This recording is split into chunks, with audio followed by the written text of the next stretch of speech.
For those of you patient investors out there, I believe Rivian is a good buy at this price at $16.30.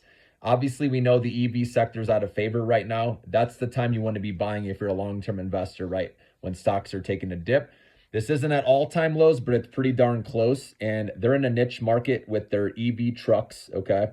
Also with the EV SUVs, which are good for families.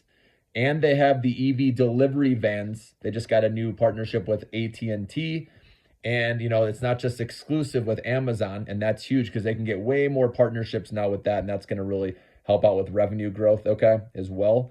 And so this company's building out a manufacturing plant in Georgia, which is going to help with their next generation EVs, which are going to be cheaper, more affordable. And that's going to be a game changer. You got to look at Rivian like Tesla was back in the day at the way beginning. Okay. It's not about, we know they're taking losses still, right? They're going to for the foreseeable future, but as long as they can keep narrowing their losses, which they've shown, and increasing, or beating, I should say, expectations with production guidance and delivery guidance, that's all that matters for the stock to go higher.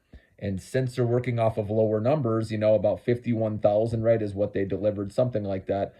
They can keep beating those expectations, in my opinion, moving forward. And like I said, once they have this new facility out, obviously they're going to have to spend money there, right? So that may worry some investors. You got to handle the dips along the way, but they do have enough cash to make it.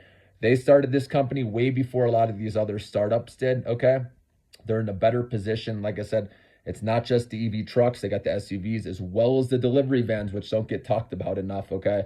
And that's why I believe this company, is going to be a behemoth one day, okay? Not yet. It's going to take time. You have to let the growth story play out. This is one you want to hold, to 2030. And I think you're going to like what you see at that point, okay? But Rivian does have earnings this week. It's up to you if you want to wait to see what the numbers show or not. But it's not bad having a small position going into it, and then you can always add after.